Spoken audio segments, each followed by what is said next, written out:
so that she can go do the many things and many things that she does to make the world a better place, mashallah. So Mrs. O, are you here with us? Yes, I am. Assalamu alaikum wa rahmatullahi wa barakatuh. Thank you for the introduction. Yeah, a very short one, because I didn't get your profile. You do this to me all the time. You refuse to send the full profile. And today I decided I wasn't going to do the fizzy one because I'm trying to be calm. So I forgive you one last time. After this, I will show you Pepe moving forward. So okay, thank you.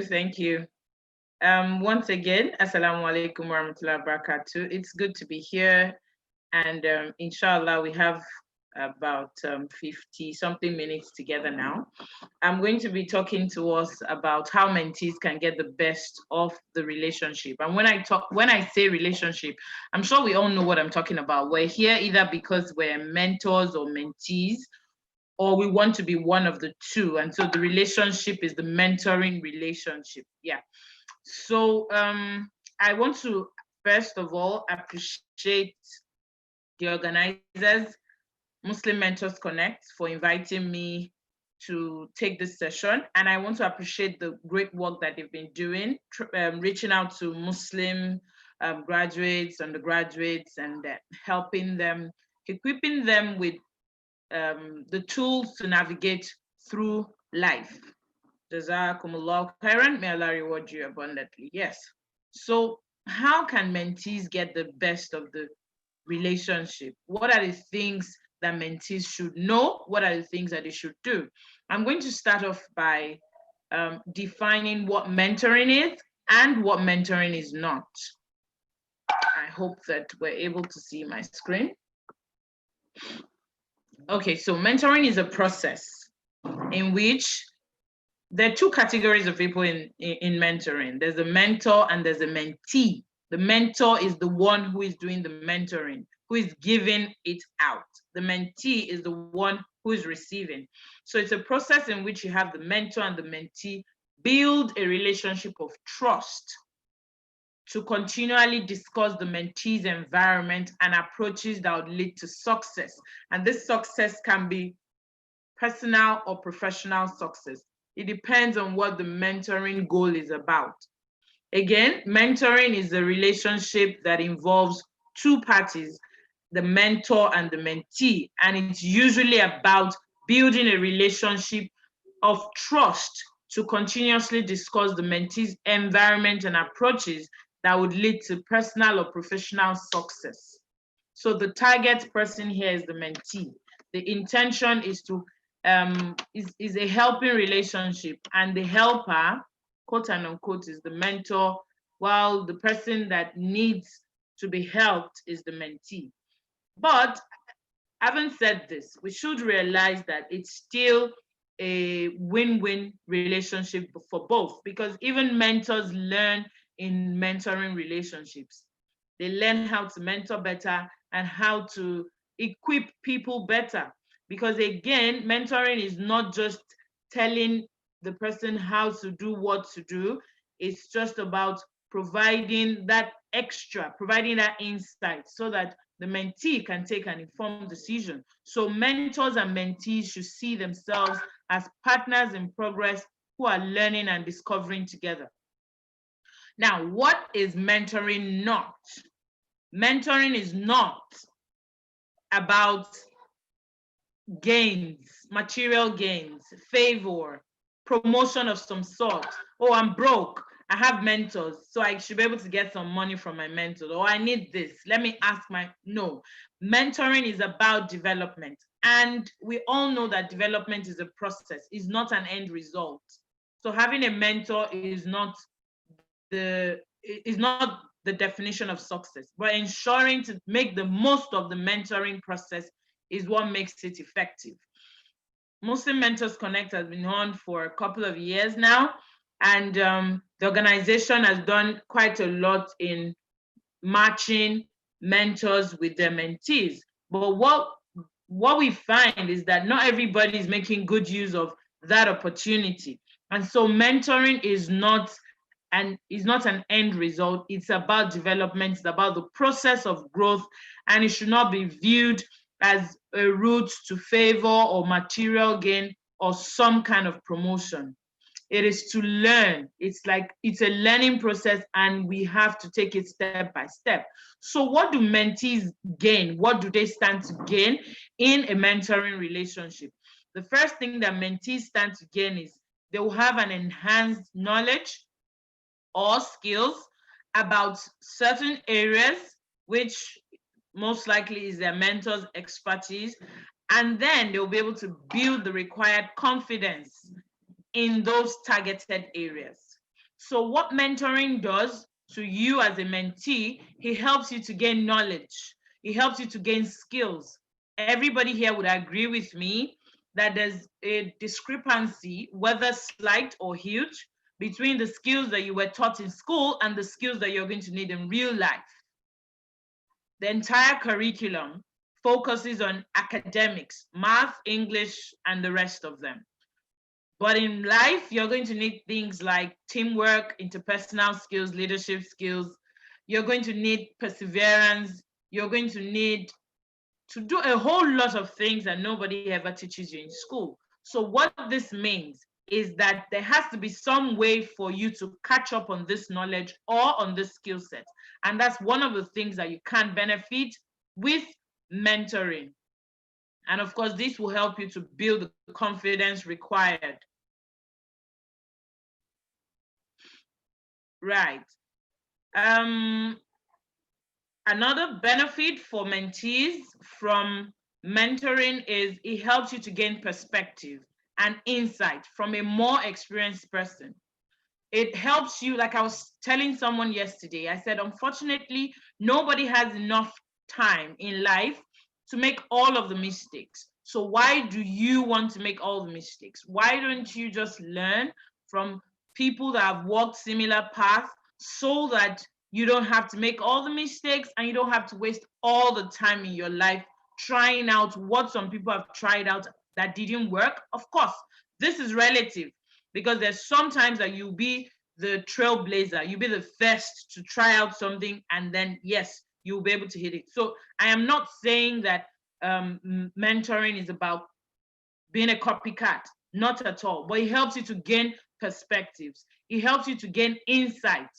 And if you're ever going to navigate that path, you will know at least what the experience of previous people have been like and how best to navigate and what exactly to do. Another thing is it helps mentees gain insight on successfully handling challenges. Some of the challenges that you have today as a mentee might be similar to a challenge that your mentor had years ago, and listening to the story and how he or she was able to navigate through could help you, could equip you in dealing with your current challenge as well. Another benefit to mentees, it helps you to get exposure and possibly build networks. Because again, you have a vision, you have a dream, and one of the things that would help you is your networks. You know, many years ago, I attended a networking session online, and there I learned one very important lesson that I've held on to all through the years. And what is that lesson? The lesson is that no matter who you're trying to reach, no matter who you're trying to reach in the entire world, you don't need more than 5 connections, usually less than that. But the maximum connection you will need to meet anybody, and I didn't say somebody, I said anybody.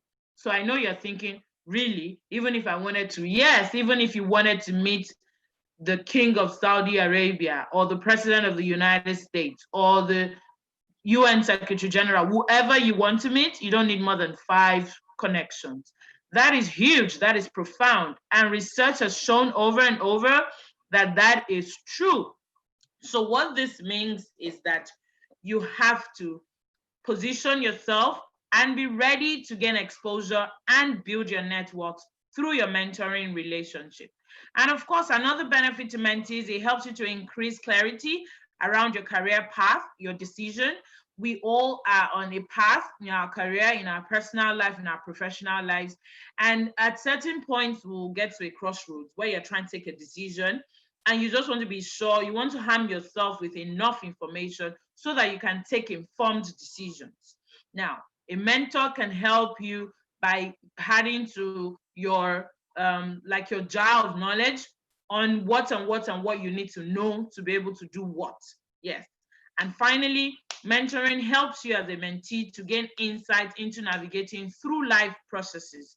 This is much broader and it covers every other thing that I've said.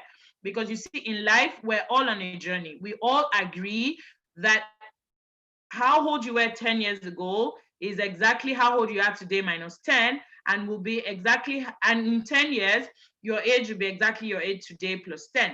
If you're still on the surface of this earth, that will happen by default. What we're, however, not sure is that this movement in age is not going to be equal to progress.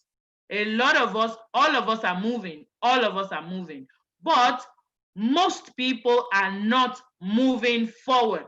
So what mentoring does is to equip you with the tools that you need to navigate through life's processes. Now we move on very quickly to talk about the role of mentees. And this is very important. Important because a lot of times mentees do not know that they play a role in the mentoring relationship. And so there's a disconnect. So first of all, I know that Muslim Mentors Connect, they have a schedule for mentors and mentees. But usually, if you are in a mentoring relationship that is not structured like the one that you're currently in, you should try to schedule all the meetings with your mentor, and this should be like at least once a month. That's the average. Yes, in some structured programs, they will tell you specifically how often to meet. So for example, when I did the Cherry Blair mentoring program, which was for 1 year, we had to meet every fortnight for an hour, but there was another option of meeting every month for 2 hours. So we had to agree, mentor and mentee had to agree on which would work for them. So, but on the average, you should meet at least once a month. And then as the mentee, you are the one to schedule the meetings. So if you're going to meet on Zoom, which is fast becoming a norm because of COVID-19, then you should set up the meeting and send the link to your mentor way ahead of time. The honest truth is most mentors are way busier than their mentees. So it's possible that your mentor could forget or is unable to set up a meeting because of other engagements. So you should just schedule that meeting and set up the Zoom link and send to your mentor. Or if it's going to be a physical meeting and you've agreed on a certain place to meet, you want to send a reminder or something like that to ensure that everything is in place. You want to prepare an agenda. Yes, I know that may sound a bit funny, but the honest truth is you are in this mentoring relationship for a reason. You need to set an agenda every time so that your discussion can be wrapped around what the focus is for that week or for that month, or however the case may be. You also want to complete any reflections or tasks that you've been given. As a mentor, I would usually give tasks to my mentees. So you don't want to have to be asked, excuse me, have you done what I asked you to do? Instead, as a mentee, you must show enthusiasm. The mentoring relationship is nothing like school, because what I have realized with some mentees is they contact you, hello, salaam alaikum, ma'am. My name is this, and I'm going to be your mentee, or I'm your mentee for this, or I chose you as a mentor, or and that's the end. It's unlike school where you just go into the school and then you sit down and then the teacher is going to come to you with the subject, there's a curriculum. Here, you determine what you want to gain from the relationship. There's no way I'm going to know what you want me to talk about. So the mentee should prepare an agenda, of course, pre-agreed by the mentee and mentor, and complete any previous work. Another thing you want to do as a mentee is you want to keep an open mind. I've seen mentees in relationships that had they had a mindset before then that, oh, no, I'm not going to take this. A mentoring relationship is not a power tussle. It's not a situation where you just want to prove that, mentor is not everything that you know. Me too, I know some things. That's not what it is about. You should keep an open mind. You should know that you cannot always be right. You should know that because your your mentor has some experience that you do not have, they're able to see certain things that you may not be able to see and that you may not be able to even understand at the moment. Yesterday, I was in a short meeting and I was having a conversation it was a group session, and I was having this conversation around the mind and how you can feed your mind negatively by exposing yourself to certain kind of movies or books. And there was this young lady who insisted, no, I don't agree. I have been reading this kind of books and I've been watching this kind of movies and nothing has happened to me. And, I said, well, you have a right to your opinion, but I believe that as humans, we should learn from other people's mistakes, especially when it is proven. And we're talking science research here, and this has been done over and over again. For you to stand up and say, I don't agree, it has to be that you also have proof, because these things have been done and a lot of experiments have been done, and that is how come people came to that conclusion after several years of research work. So for us to really gain from a mentoring relationship as mentees, we need to keep our mind open. We need to see possibilities. There's some things that your mentor would say and you'll be like, oh, really? But rather than just throw it out, you should think about it again. I'll tell you something. Many years ago, one of my mentors told me that money is not the most important thing you need to start or grow your business. And I rolled my eyes like, oh, tell me what I don't know. I didn't believe it. I felt, how on earth can you say money is not the most important thing? In fact, he went on to say that money is not just not the most important thing. It's one of the least important. And I'm like, no way. But of course, I didn't say it, but I didn't agree. But later on, I met another mentor who said the same thing. And I told myself, I think I need to open my mind here and even listen and let me hear them out. What exactly are they trying to say? How can they say that money is not important in growing a business? I wanted to become an entrepreneur and I was just starting off my business. I didn't even have an office space of my own. I needed so many things that I thought money could solve. And you're here telling me that money is not the most important thing. But when I opened my mind, I saw what they were saying. Fast forward till today, I've been in business for well over a decade.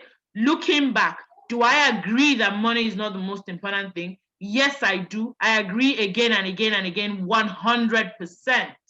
But it took an open mind for me to see what they were saying at the time. So you need to keep your mind open.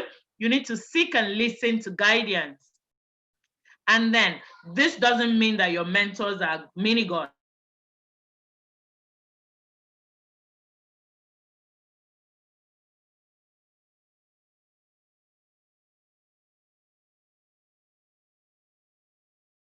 It doesn't mean that they cannot make. And then if you must disagree with your mentor, it's okay to disagree, but make sure it's polite. You have to disagree politely. And sometimes when you see that your mentor is set in a particular opinion that you don't agree with, because especially if you want to become a trailblazer, you want to be an innovator, you want to do something that nobody before you has ever done, which is very possible. You may have a mentor that says, oh, be careful. Oh, this could happen, that could happen.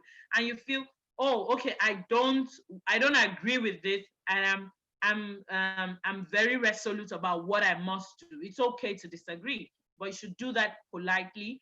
And sometimes you just want to be silent about it.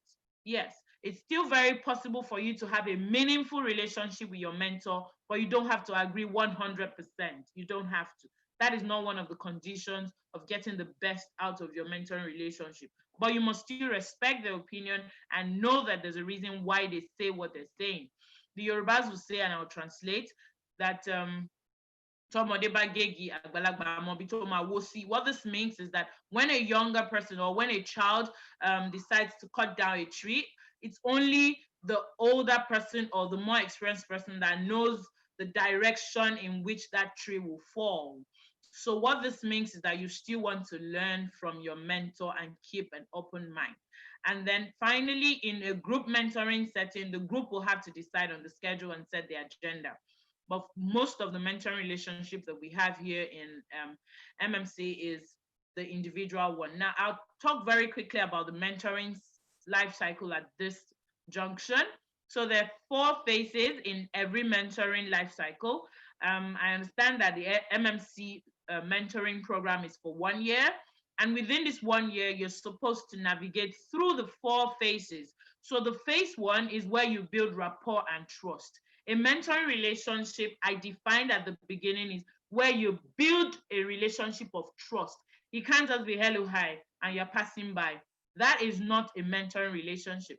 So when I did the Cherry Blair Foundation, Cherry Blair mentoring program, excuse me, my mentor, we had to talk about our families. We had to talk about, oh, tell me about your children, tell me about your husband, what do you do, or what does your husband do, where do you live, in 2 different parts of the world. And even today, long after the program has ended, we still pop in to say hello. And I ask, oh, hello. She would ask after my children. I would ask after hers. I know her children's names. The last time that her son graduated from school, she sent me the video. Oh, this was a graduation. It was virtual because of COVID. You know, so you have to build trust. A mentor relationship is not just, you're just, okay, I'm here to learn about this. Hello, good morning, assalamu alaikum. Can you tell me about this? And that's the end. No, it starts by building rapport. You want to build rapport, you want to build trust. You want to identify what you want to achieve in that mentoring relationship. And you know you have 1 year, so you want to plan ahead. And that moves you to phase 2, which is about agreeing on goals and mentoring outcomes. You need to agree with your mentor. Ma'am or sir, I chose you as my mentor for so reason, and this is what I'm hoping to take away. What would success look like? What would it be like at the end of 12 months? What would you have gained to say, yes, you made a success out of this mentoring relationship? And of course, it is also in this phase 2 that you want to establish ground rules. There has to be rules, and there has to be like the way things will be done, which we're going to see later on in my slides. Phase 3 is you want to talk about progress towards learning goals. This is like you keep checking. You want to assess progress. You want to adjust when necessary. Sometimes you just discover that, okay, even the schedule doesn't work for us. Where we're supposed to meet is not quite central, or you want to decide to move from offline to online or vice versa, or you want to increase or decrease the frequency of your meetings. Phase 3 is where you do all the checks and balances, and you're putting things in place to ensure that you're getting the best out of this mentoring relationship. Phase 4, which is the final phase, is where you're celebrating progress. It's where you're redefining the relationship. It's where you're evaluating what your mentoring experience has been like, both for the mentor and the mentee, but especially for you as the mentee. You're looking back to say, okay, it's almost a year now. What have I gained? What have I taken away? And looking back, what I wrote down at the beginning as my goal for mentoring, is that what I'm able to achieve now? Okay, so I've put together some goal setting tips for mentees so that we're able to kick off and get the best out of the relationship. So mentoring experiences are most successful when both parties are clear about what the end goal is. Now, I understand that in MMC, you get to choose who your mentor will be. There has to be a reason. You don't just look at the people's pictures and say, oh, I like this face, clump, and then you click. No, there has to be a reason why you chose that person. So you should have a goal for the relationship that's unique to you. You can't say, why are you in this relationship? I just want to be mentored. There has to be a goal. That has to be specific. And I'm sure that in MMC, you've taken classes on goal setting. Your goals, they have to be smart. They have to be specific, measurable, achievable, realistic, and bound by time. And then the ER, evaluated and rewarded. So you have to ask yourself, why did I choose this person? And what do I want to learn or accomplish as a result of this relationship? Now, when thinking about the type of goal to set, these are the things that you want to consider in setting your goals in the first place. What is your own personal mission, vision statement? What is your vision for your life? What is your vision for your career? A lot of times when I ask people, where do you want to be in 5 years? Where do you see yourself in 5 years? I want to be successful. Hello. I don't know one person that wants to be unsuccessful in 5 years. So saying you want to be successful in 5 years is no goal at all. Is no dream at all. How? What is your definition of success? My definition of success cannot be the same as yours. What if, I mean, there's somebody I know, it may sound very funny, but there's somebody I know who's always saying that this person has chains of businesses and he's always saying that he wants like to start from scratch. He just wants something to happen, and he wants something to happen and the business will just have to crumble or something, and then he has to start from scratch because he just enjoys that rigor of starting all over. That is the definition of success for that person. So how can you say I want to be successful? You have to define it. What would success look like? Exactly what face would success carry? So you must have a personal mission, vision statement for your life, for your career, your personal life, your spiritual life, your social life, in all the areas of your life. What do you want to become? And this is not the same question we were asked in primary or secondary school. Is, oh, I want to become a doctor. Hello. We have different kind of doctors. What kind of doctor do you want to become? What kind of lawyer do you want to become? What kind of engineer do you want to become? We all know Gani Fawaimi. Yes, it was a lawyer. It was a different kind of lawyer. What kind of lawyer do you want to be? Do you want to be like Gani? What do you want to be known for? What do you want to represent? In what ways do you plan to use your unique talents and knowledge to help others? What are these talents in the first place? Have you identified them? Or are there certain other skills that you need to learn apart from your talent? Because guess what? Talent is never, ever enough. What are your strengths? What are those things that come naturally to you? Are you a natural public speaker? Or do you need to learn it like I had to? What are your weaknesses? What are those things that you struggle with? What do you need to know? And what do you need to do in order to do well, in order to succeed? What is the definition of success for you? Why did you choose the person that you chose as a mentor? All of these questions is what will help you to set your own goal, and this goal has to be unique to you. You can say, oh, my friend is in MMC, I'll check our own goal and then I'll. So in life's journey, the journey on self-discovery is sometimes very lonely because you're the only one that truly understands exactly what you want. So some other basic questions that you should ask regarding the mentoring relationship is, we've talked about the goal. What do you want to get out of the mentoring relationship? What is your goal in specific terms? How will you measure success? How will you know that you've been successful? And this has to be specific. How would you know that you've been successful? Yes, you get the slides. I can see people asking if they would get the slide. You will get the slide. I'm unable to show my use my slideshow because it affects the speed of my system. That's why I'm just showing you like this, but I hope we can see them, and you can just zoom in on your screen so you can see properly. Yes, and you will get the slides. So you want to ask yourself, how will you measure success? What will success look like? Then the meetings, how often? Where will you meet? Will it be online? Will it be offline? Who will arrange the meetings? Yes, you also want to ask, even though ideally it should be the mentee, but there's no hard and fast rule in a mentoring relationship. It's almost like a marriage where what works in this marriage may not work in another marriage. There's some marriages where the woman is the one that has to go out and the man has to babysit, and it doesn't mean that the man is being marginalized. It all depends on what roles they play in the society. And in another family, it could be the other way around. So yes, you could have customized package in your mentoring relationship that makes for certain things to be done by the mentor or the mentee, depending on what the exact conditions are. And then, of course, your ground rules that will govern your relationship, your communication, how you will communicate, confidentiality. As a mentor, I may share with you things about my personal life because I want you to learn from it, but you're not going to go and put it on your status and say, did you know that Mrs. Olajobi was da da da da da da da? So confidentiality, and then providing feedback. This has to be two-way. You can't say because you're the mentee, you're just soaking like a sponge, you're just soaking. You also have to give feedback to your mentor, because sometimes your mentor is not connecting with you for certain reasons. You want to give a feedback so that your mentor can also get better at mentoring. Like I said, it's supposed to be a learning opportunity for both the mentor and the mentee. Our second facilitator is going to be talking a lot about mentors, so I'm not going to touch on that a lot. Now, how can mentees benefit or maximize the opportunity?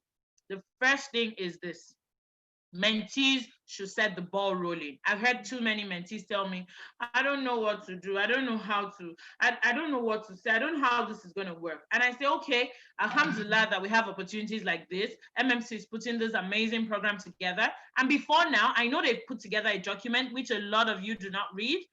But the honest truth is, when I had to start looking for mentors, nobody ever sat me down to put me through what I had to do or how I had to do it, but I had a burning desire in me that I want to learn. I want to be like this person, or I want to learn from this person's experience. And that's what kept pushing me. So as a mentee, you want to introduce yourselves first, because you chose that mentor.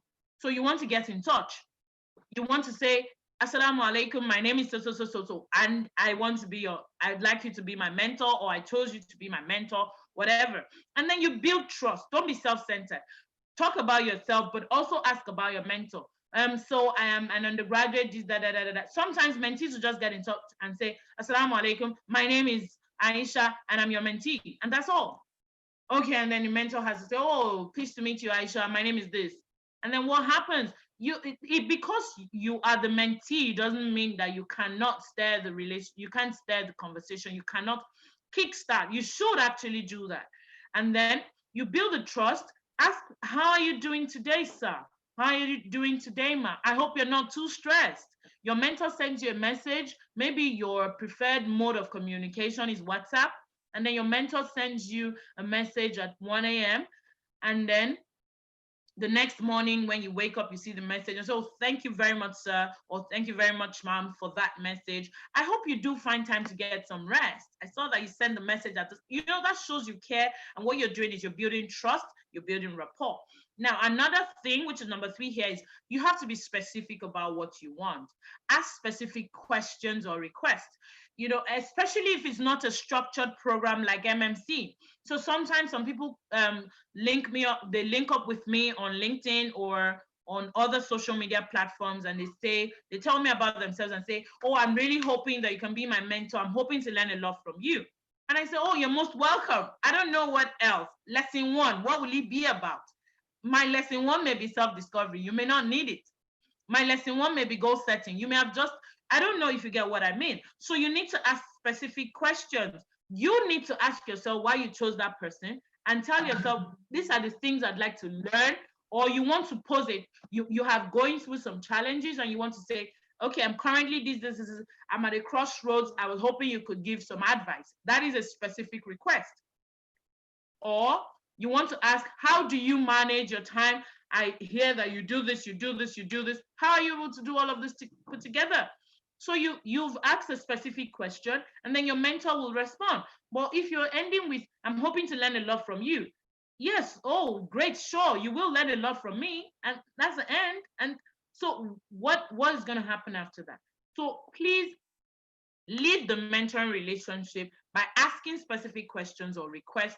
And if you don't quite know what to say, you just want to learn about the person, you should also say, so I'm just really hoping to learn from you, and maybe you want to share with me your story or something. So for example, this morning before I came here, I was at a program, and this person came in to talk about his growing up and how he became who he became today. And then all of the participants were able to learn from that. So sometimes you just want to say, I really don't have a specific request or question. I just want to know about your growing up and how you're able to achieve all of this. But then you've also given a lead as to what you expect. And then another thing you should do is you need to actively listen. When I say actively listen, a lot of us are not active listeners. As I'm speaking now, some people are jotting. There's no way you're going to actively listen if you're jotting so much. It's okay to take notes sometimes, but you can't just write so much, because at the end of the day, you're not really going to take away all the lessons. Sometimes we believe we can multitask, and then you're doing certain other things. You're chatting on WhatsApp, and then your Zoom is minimized because you believe, it's just to hear the voice. That's not it. In mentoring, it has to be active, because when you are 100% engaged, when you're 100% involved, you will realize that you will get what the mentor is saying and what the mentor is not saying. Not saying verbally, but is saying body language, or is trying to, you know, there's a Yoruba adage that says what it means in English is that when you speak to a wise child, you don't have to say everything. You can say half of the words, and then when the person takes it in, it becomes full, meaning that the person gets the bigger picture of what you're saying when you say it. Yes, another thing to do, make sure you give and receive feedback. You shouldn't just you shouldn't just receive feedback, give feedback as well. Give feedback to your mentor. Yes, we've talked about fixing specific time and duration, and then structure your questions. So in most of my relationship with my mentors, I usually plan what questions to ask them. I usually plan it, and I write them down so that I do not forget, and then I'm able to put even their responses down. What this helps me to do is to maximize the opportunity I have. So structure your questions so that you can get the best out of it. Now, what are the potential goal areas for you as a mentee? It could be about enhancing a skill that you have or a competency that you have. Maybe you're the type that is never shy and you've always been like really comfortable speaking, but you want to become a better public speaker, or you want to redirect that positively. Some people can talk, but they're not public speakers. You may want to redirect that. Or maybe you write and you write so well, but you've seen somebody like Sister Mutiato Lagoke, who is so able to use her competency. She trains people on how to become better writers and all of that. So you want to ask her how she's able to harness those potentials and how you can do it so that you can become better. Yes, so that's one potential growth area for you as a mentee. Another potential growth area may be working through a challenge. So you have a challenge, maybe you're an entrepreneur and then you've been hooked up with another entrepreneur and you want to ask, how do I successfully navigate through? I'm currently going through this challenge now. What do I need to do? And then another potential growth area, goal area for you as a mentee could be to build your networks, because sometimes you have such an amazing idea, you have everything to fly with, but you feel like you need to expand your network. Like there's the same kind of people you have around you. You just want to move out of your comfort zone. So that could be another potential goal area for you. It could also be about clarifying your career direction or making a decision. So you went to the university, you studied this, but you're not really excited or you're not really interested, or there's some other things that are coming up and you're almost feeling like you're multi-potentialite and you're wondering, what exactly should I be doing? You may need to clarify some things about your career direction or take decisions. And it could also be about navigating through life generally. And because MMC is a faith-based mentoring scheme, all of your mentors are Muslims. So it may be about spirituality or something about your personal life. As a female, for example, you may want to ask about your career in terms of you want to pick up something professional and then you're wondering if you're able to do this with your hijab, or you want your mentor to tell you a lot more about certain things. And some of this information could just be what you need to plan. For example, some sisters believe that their hijab is a barrier to their success.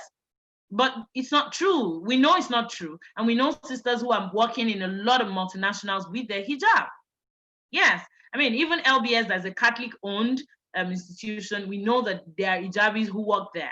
Yes, there may be some other ones that could have challenge with the way you appear. But like I always say, if your brand is good enough, you won't give people a choice whether to take you on board or not. They'll just absolutely want to take you on board because it's going to be to their own benefit. And of course, you could also want a mentor because you're preparing for, or you're even navigating a new leadership role. So you've just taken on a role in your office, you're just a new manager, and you've never done this before, so you may need a mentor who's been a manager before you to put you through. So these are potential goal areas. And then, yes, I need to talk about challenges of mentoring. and one of it is undefined or unstated goals. Too many times when I ask some of my mentees, okay, so what are you hoping to learn from me? I'm really just hoping to learn all the things that, and you can tell that this person doesn't have any clearly defined or stated goals. But it can't work that way. As a mentor, you have to, as a mentee rather, you have to define and state what you want. And then lack of structure in mentoring program. So if there's no structure as to when to get in touch, as a mentee, you try to get in touch twice and your mentor is in a meeting and then you're unable to get in touch and you get fed up and it's not working. Well, it's not. You have to structure it, or you send a message, Assalamu alaikum. I would like to ask you a few questions and I don't know when is a good time to call you. You shouldn't just assume that you can call anytime or you can, because the way things work will differ from person to person. The first time many years ago that I tried to get in touch with one of my mentors, I sent a text message. Then there was nothing like WhatsApp. And there wasn't even BlackBerry BBM at the time. So it was just the Triumph, Motorola, just send message, SMS, and that was it. So I sent an SMS to say that I wanted to call and when is a good time to call. And I didn't get a response for like 2 days. And I was beginning to feel, why doesn't she want to reply my message now? Does she know? I started thinking, okay, am I disturbing? Oh, maybe I should just be quiet.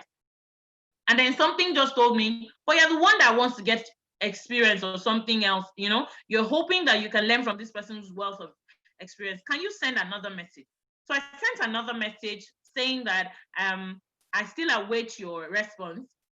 And then she said, then she replied that message and called me back. That, she didn't realize that I had sent another message earlier, that she hasn't been able to open her messages for a couple of days because she has over 100 messages unread. And that was the first time in my entire life I heard that. And in my mind, I was like, is that possible? So today, when people get annoyed or upset with me, Mr. Rajabi, I sent you a message, you didn't read it. Like, I'm sorry, I didn't see it, especially if it's on WhatsApp. Because on WhatsApp, I have hundreds of thousands of unopened messages. And because I'm just one human being with 24 hours, I don't see how I'm able to exhaust all of that. So what you want to do as a mentee is that you want to follow up. Because one of the greatest challenges of mentoring is lack of follow-up. You send a message to your mentor once, you don't get a response, and you just believe the person doesn't want to deal or the person you're pestering. No. So far, it's not something to their face, like phone calling or something. If it's a text message or an email, and especially if you've agreed on a method that works best, then you should just be persistent, because sometimes your mentor just hasn't seen your message, or your mentor has missed your message, or sometimes has read and then was going to respond and something happened. So you want to be persistent, you want to follow up. Of course, as mentors, we should also follow up, but I tell you, most times it works better the other way, because most mentors are they're busier than their mentees.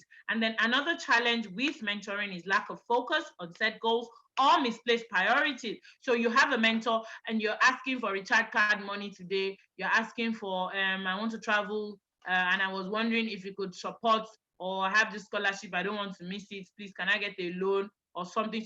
You've misplaced your priorities and the mentor is running away from you because they feel, the next time I see this person's missed call, maybe he wants to ask me for something else again. Sometimes you may even be richer than your mentor. It's possible for a mentee, because every relationship has a specific goal. So it's not that your mentor has to be more than you in every way. There's a certain thing you want to learn from your mentor, and your mentor is better equipped than you in that regard only. There could be other ways that you are even able to know more than your mentor, or you're able to do more than your mentor. So you must not misplace your priority. You must ensure that the expectations are clear and there's no communication barrier. There is no communication gap. Give feedback and receive feedback. Oh, I've not heard from you, sir. I was wondering, I've not heard from you in a while, and all of that and all of that. Yes, I've really run out of time, so I'm just going to go to conclusion. Remember that mentoring is not about being told what to do or how to do it. Mentoring is about your hands being held as you navigate through unknown waters. And these unknown waters may be unknown even to your mentor, but your mentor is able to use experience to help you to navigate through. Mentoring is about transforming our future, and I mean it. I don't know where I will be without my mentors. And I believe that mentoring is a way to fast track growth because you can't make all the mistakes yourself. Being mentored will remain one of the best things that can happen to you. It has been one of the best things that's happened to me. So as you aspire for greatness, you want to hold on fast to your mentors. And like all achievements, it's not going to be a walkover. It's not going to be a walk in the park. You have to be prepared to give it your best. You have to be gritty. You have to be consistent and follow up. If you must, run after your mentor. Thank you for listening. I hope that I'm able to take questions now that I've spent my time. If I am unable to, I can respond to the questions. Maybe they can be sent to me later on because I know there's another facilitator. Otherwise, I can still take questions before I run. Thank you so much.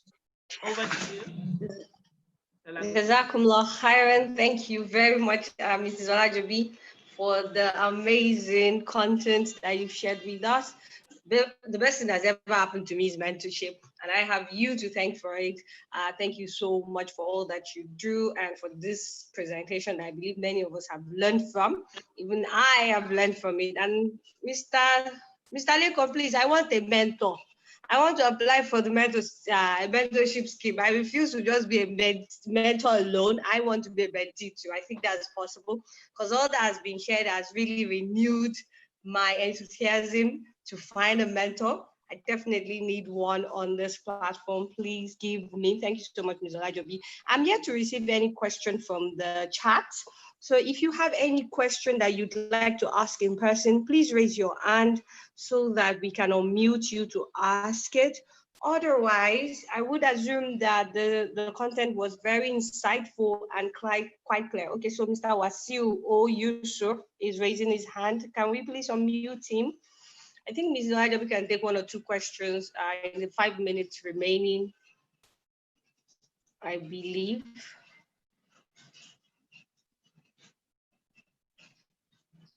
Should I please unmute Mr. Wasiu so that he can ask his question? Assalamu alaikum. Wa alaikum salam. Please go ahead with your question. Jazakumullah khair for the speaker. And please, I want to ask a question, and the question goes thus.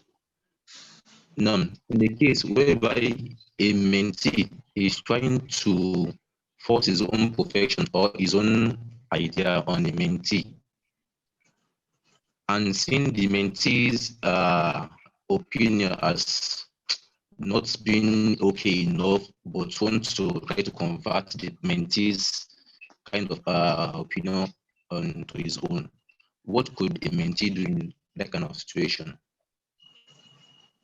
Okay, so okay. Mrs. O, I believe you heard that. Yes, I did. Yes, I did. And I actually said something like that in the course of my talk. I said that your mentor cannot always be right. Your mentors are not many gods. As a mentor, I'm human too. So yes, I could say something.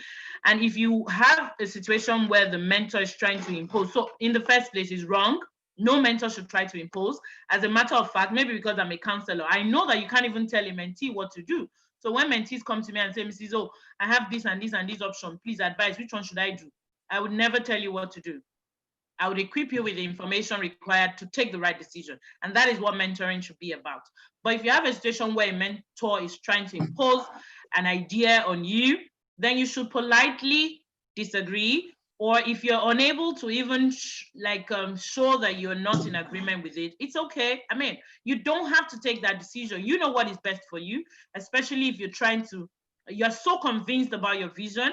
Yes, it's okay for you to go ahead, just very politely. Oh, thank you very much, sir. Thank you very much, ma. But then you know what to do. You know to do better. You know you don't have to do what your mentor is saying. Because again, a mentoring relationship is meant to help and not meant to hurt you. So if you're not comfortable with it, you should please not do it. Okay, the next person is Mr. Samsudin Abdulrazak. Please unmute him so he may ask his question.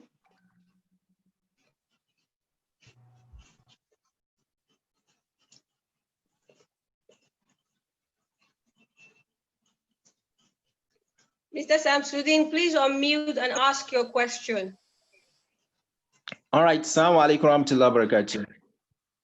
Wa alaikum assalam. Now, my question has to do with you talked about a kind of a mentee who is more of like an innovative person, wants Yes. to, yes, that wants to get another path apart from what has actually been done before. Yes. Yes, and you have a mentor who was actually have a specific way of doing things. How do you manage differences in opinion on what to be done? Like this person said, okay, I've been in this field for like 8 years, and this is what has actually been obtainable. And you were like, okay, fine, I have this idea, and I felt it's going to scale. So you are having like two different opinions on a particular project. So how do you manage the differences in opinion? Okay, thank you very much, Mr. Shamsuddin. I think it's similar to the last question. Maybe it's just a bit subtle.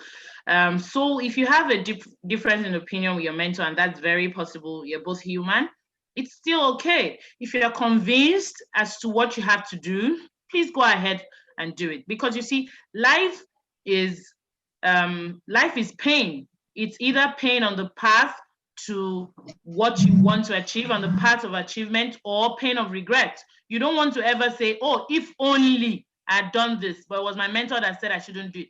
If you're convinced that you need to do something, take the lessons from the fears that your mentor has. So yes, your mentor has sincere fears, and your mentor is telling you, like, I think you shouldn't do it because it could backfire.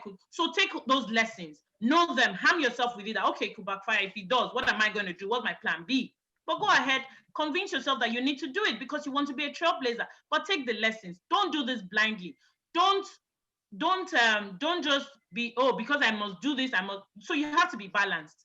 As a trailblazer, you are going to have to, at some point, throw away the lifelines. And that sounds scary, right? But you have to be convinced about it. If you're not convinced, you're not going to be able to take it. But like I said, it's okay to have varying opinion. Just politely disagree with your mentor and do it in such a way that if it does backfire, it can backfire. That's the truth. Most trailblazers, their first idea will not be the one that will fly. So if you fly it and it doesn't fly, you shouldn't have so much messed up that you can't come back to your mentor to say, you know what, boss, I have learned my lesson, but it doesn't mean that it was a mistake. I have learned what doesn't work. It will equip me moving on. And every mentor should accept that. So I think that differing opinion is just natural, and it's one of those things that we should be able to navigate. Yes. Okay, Mrs. O, can you take one more question? Okay, I think that, okay, so this question says, is it right for a mentee to have more than a mentor on the same goal at the same time? And then there's one afjara that I want to add to it. So another person is asking, can a married woman choose a man as a mentor? If yes, what benefit or opportunity can the husband gain from it? So those are the last questions for you today. Okay. I'm going to try my best to answer that. Okay, the first question, is it right for a mentee to have more than one mentor? It's okay to have more than one mentor. I have several mentors, but in different areas. Now, to say to have more than one mentor on the same goal at the same time, it's possible, but sometimes may be a bit overwhelming even for you as a mentee. So what I usually do is, yes, I have mentors, various mentors, and some of them, okay, so in my career, for example, I have more than one mentor for career development. However, when I have a certain situation at hand, I know all of my mentors, and I know their own SWOT as well. Like, okay, who will be the best person to talk to about this particular one? And then I speak to the person.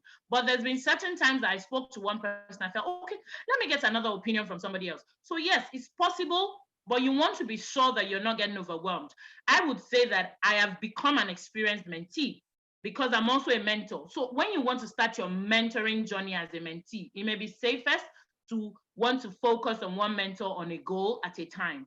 But over time, yes, you may just be able to juggle it, and then you will sieve. Because what I do now as a mentee is when I have 3 mentors on a certain issue and they give me 3 different opinions, then I sieve, join it together, create my own concussion, and then I fly with it. So if you think you can pull with that, it's fine. Otherwise, better to face one mentor on a goal at a time.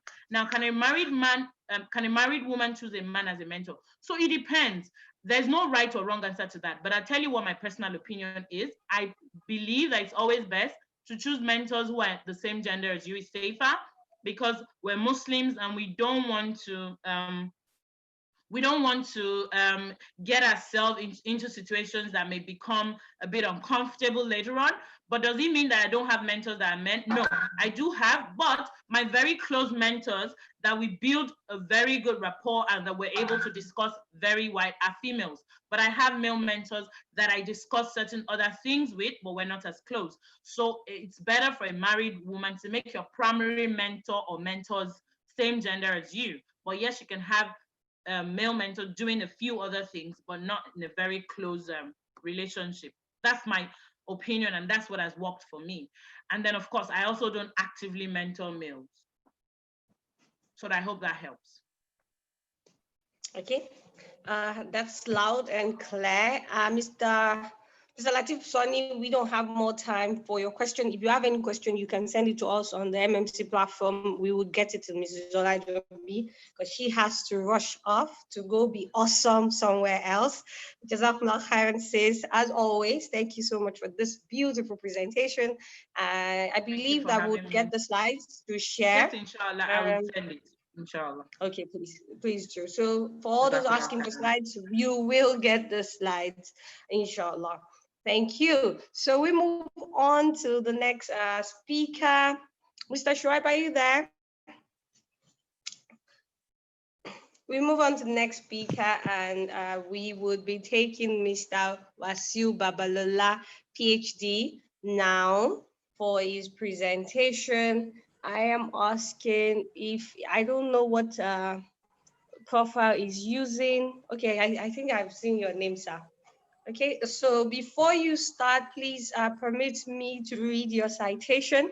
Mr. Wasiu Babalola is an associate professor in the Department of Hotel and Tourism Management at Tiba University, Oyo, Nigeria, and also an adjunct faculty member and lecturer in Hospitality Management, Tourism and Hospitality Unit, Department of Management and Accounting, Faculty of Environmental Management and Social Sciences for Leeds City University, Ibadan, Nigeria.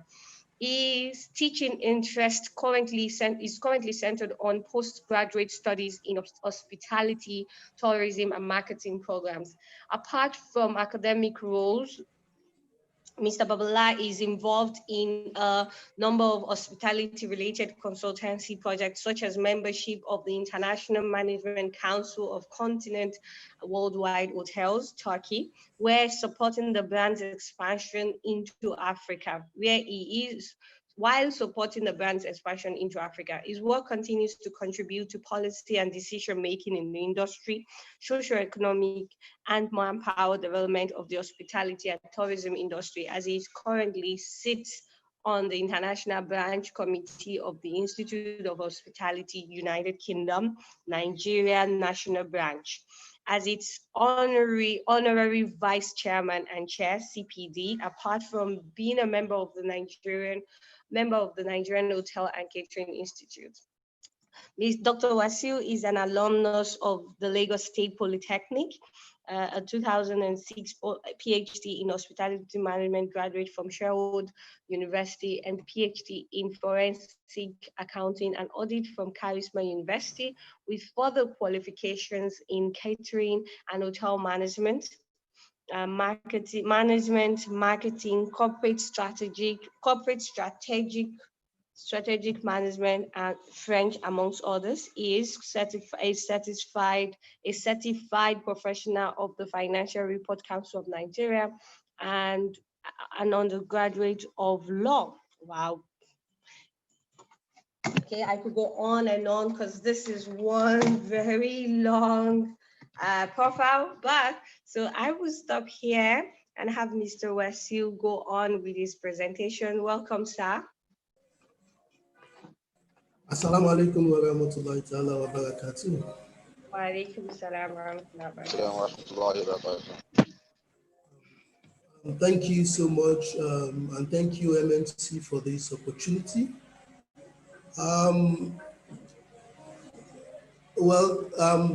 Kindly ignore the citation. This is just me. And I'll try as much as possible to make the class a bit interesting, considering the fact that I'm also in the classroom. Um, I'm presently connecting with everybody from Ibadan. I have been out of my base for like 4 days. I have to do a stopover at Ibadan so that I can have this session, or else I will probably be on the wheel. Um, this time I should be on the wheel to Lagos. I'll be sharing my screen, and we will have one or two discussions concerning this class. So let me see. Okay, I'm going to share the screen.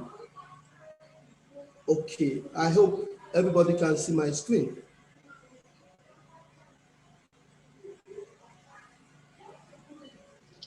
Yes, I can see the screen, sir. Okay, thank you so much. I want to commend the first speaker. She has done wonderfully well on the topic of mentoring.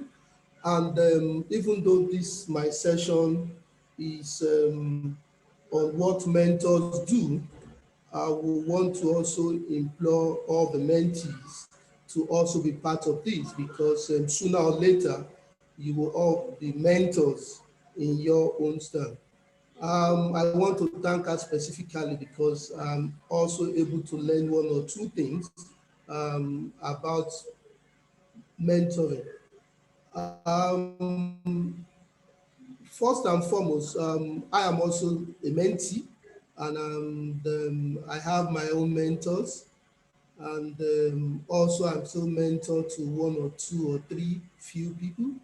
And what we'll be discussing as what mentors do, it's more from personal experiences, observations, and some few literatures. So I'll try as much as possible to see if I can finish this within 30 minutes so that we can have more time for discussion, because I know most of our mentees have so many things to discuss.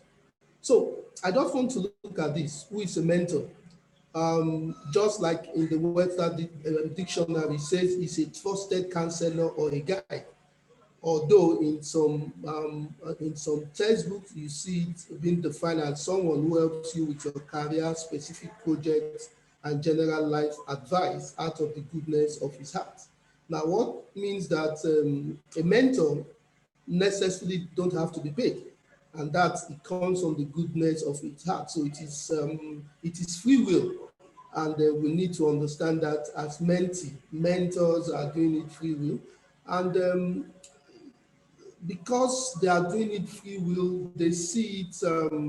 Some of the mentors I know are probably doing it for corporate social responsibilities, and like serving as a mentor brings many challenges and reward, with the best mentors working to shape their mentees into other leaders rather than just good followers. And that is the basic things behind being a mentor.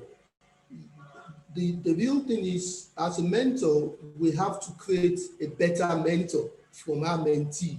We are not looking at a protege, somebody that will be there as our follower till so many years. Most of my mentors, we bid for the same project.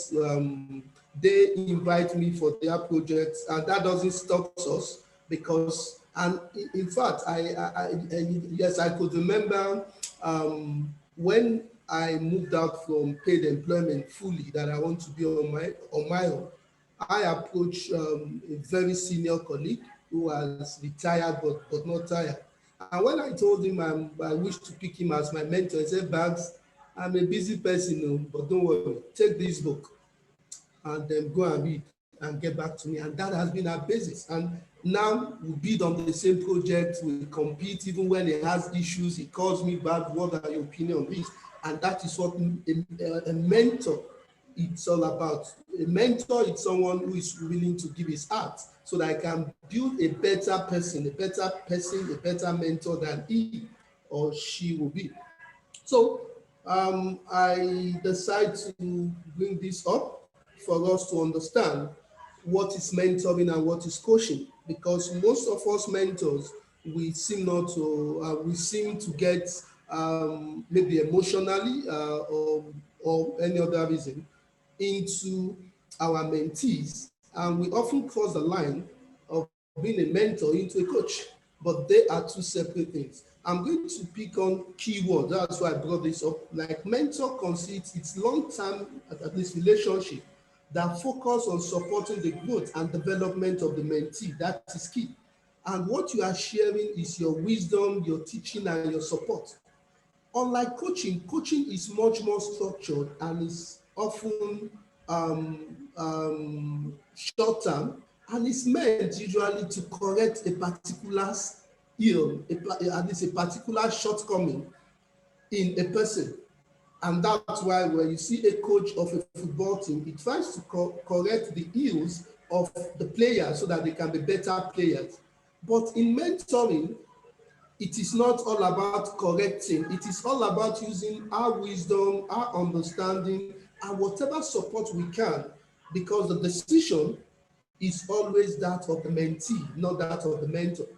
Even though we give the advice, we still put it at the back of our mind that it's your decision as a mentee, and then you have to decide what to do.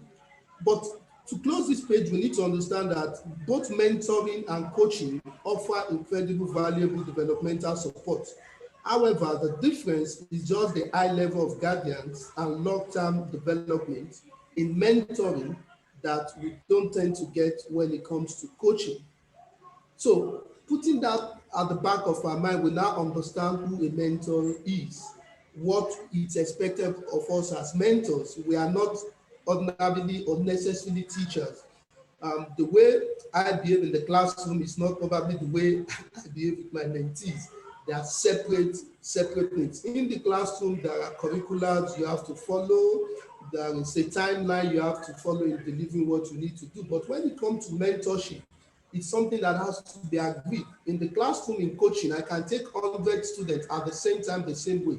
But when it comes to this mentoring, a mentor has to understand his own mentee and take them individually. What goes for A probably will not go for B, and that is the way a mentor behaves. So, what mentor is for us? One, we being mentor, we understand that it tends to be long range. We build all this relationship for single reason of growth and development. Secondly, we see the destination, but not give the mentee the map and the details. Now, that is the difference between a coach and a mentor. Now, in the classroom, the teacher will give you a formula to solve an issue. He tries to also teach you how to solve the problem, one a step after the other. He shows you the map. In mentoring, because we want you to understand, it's a mentor needs to understand that the person that is his own or our mentee is a freeborn. He has his free will. And the person should be allowed to use that free will, because that is the beauty of being a mentor. You want to see the person, what he's doing, how he's doing it, and to just give guidance and not necessarily be part of that action he's doing. Also, as a mentor, it's our duty to offer encouragement, and to also share lead our mentees, but not to show them how to do it, because that is the difference, and that's why I used the previous slide at least to differentiate between mentorship and coaching. There are two different ways. A coach will teach you how to do it. In mentoring, we don't show you how to do it, but we encourage you based on a path we have followed, because we understand it is when you take that step, it's a continuation of learning, which you need, because life itself requires lifelong at least learning and then wisdom. Now, just like I've just explained what mentor is, what mentors does not do is we are not coach. Just like I explained ahead, we are not coach, and we are strictly mentors. We learn to do long-term relationship and not short-term to correct your mistakes. So when you're at least when we're discussing with our mentees, we need to understand that each of them will have different problems. Our role is not to point the problems to them.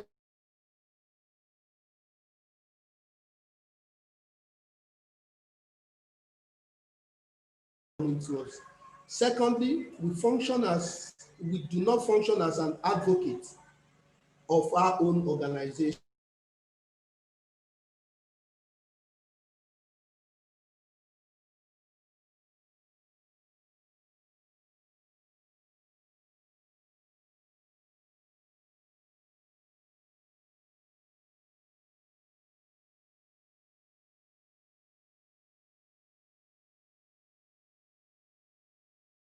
Or our own vision. So we don't enforce, we don't push, we don't turn the mentee into our more or less a protege, somebody that has to just do what we're doing. We need to understand that the end product of a mentor, the end goal is to ensure the mentee leaves that relationship a better person. Also, as a mentor, we don't tell our mentee how to do things. That is in coaching. That is meant for the classroom. We don't. Also, as mentor, we don't support our mentee transactionally or for them to solve short-term problems. No, we don't do that. Our focus as mentors, which we need to also understand, is yes, our mentee, it is a long-term gradual process that will ensure the mentee ends up becoming a better person. So transaction when the mentee has issues with his house rent, it is not what the previous speaker spoke well about. This is why she was talking about mentors. Also, a mentor does not serve as a counselor or a therapist. These are specialized areas that it is not meant for mentorship. So as mentor, I brought out these 8 key qualities that is expected of us. One, a mentor should be enthusiastic about the role. Yes, you need to be happy. You need to know that, yes, somebody is depending on your advice, is depending on you to survive. So you need to be enthusiastic about it. Also, you need to ensure it fits you.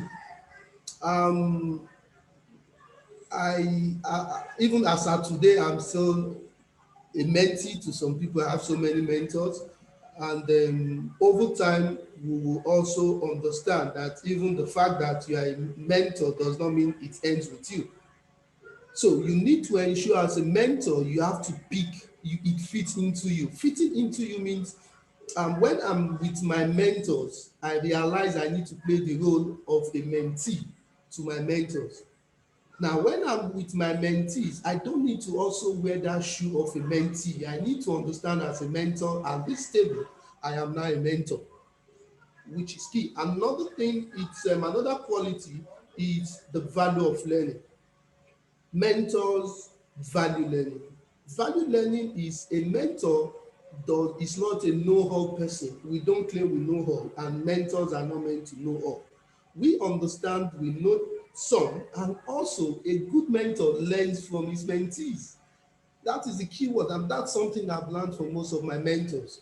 Even when they are stuck, is the mentee they call first. Yes, can you look at this? Have you experienced this before? Because that is learning. So the fact that we are mentors does not mean we know all. We are also learning. And the ones we know, we are willing to pass to the mentees, and also we also get from the mentees. So it doesn't mean because I have this approach to life, my mentee will also have the same approach. No, it is a quality we need to have. We respect the mentee's opinion despite we having a superior knowledge. Remember, a knowledge you have yesterday may become obsolete tomorrow. And mentees, in most cases, are more on the field than mentors. Also, mentors encourage you to step out of your comfort zone, which is key. And that is a quality we need to understand. Like when I'm meeting with my mentees, I try to make the first session a lot informal. I want to know about their family. I want to know about their businesses, their career paths, what they love doing. This is also enabling to understand where their comfort zone is. So that by the time we move into that mentoring process, I can easily understand this man is trying to stay within his comfort zone. You won't go. You need to get out of the comfort zone while you are still there. That is the essence. So it is one of the qualities of a mentor to know what his mentees' comfort zones are and also to encourage them to move out of it. Also, mentors are good listeners. It is even when the mentee comes, it is not about his coming with a sheet of paper with notes. No, sometimes you need to listen to the problem. You need to listen to the challenges the person is facing. For us as mentors to be able to give our advices on how the mentors on how the mentees will attempt to tackle such challenges. Also, we need to ensure we get feedbacks. Most mentees, they don't like giving feedback, probably when the thing does not work fine, but it is very important. It is from this feedback, even we as mentors, that's where we value the learning. That's number 3 qualities. Because when you give feedback, we learn, the mentee learn. So mentors, we don't claim we know all. We only want to guide you to be better than us while we are also learning. And that is the spirit behind being a mentor. Also, as mentors, it's our duty to treat our mentees with respect. We need to, and the only way we can treat them with respect is to follow the mentoring process discussed by the earlier speaker. She did wonderfully well with the speaker. In fact, she's easier than I can 30 minutes. The process, the first process, look at it, you need to get involved with your mentee. You need to understand it is not the one we move into job. When you understand them, when you know their background, it comes with respect. So it's our duty as mentor to ensure we respect our mentees, because when there is respect, it ensures that the process is a lot easier. It becomes easier for us in the mentoring process. And last but not the least, you must be an expert in that field. Just like the last mentee that was sent to me, I think we met, I think probably earlier this month. And while I was asking, I said, look, you are from the property business. I'm into hospitality. How does it fit? And he said, when you look at my profile, so I'm also into property investment, and that fits into. So it is key that the fact that somebody picks you as a mentor does not mean you need to accept the person as a mentee. If you realize in your first discussion with the person, what the person actually wanted is not your own field, you don't need to accept everybody. I've seen people probably while they were on LinkedIn, they saw that I'm a member of Financial Reporting Council of Nigeria, and their interest was in the financial sector. And when I'm being approached, I said, sorry, this is not my field, but I can recommend somebody else, which I know will help you better than me. We are bound. That is what we are supposed to do. So once, even though we're putting the expert as the last quality, it defines you, because it won't be nice when a mentee comes with an issue and you are giving the wrong advice.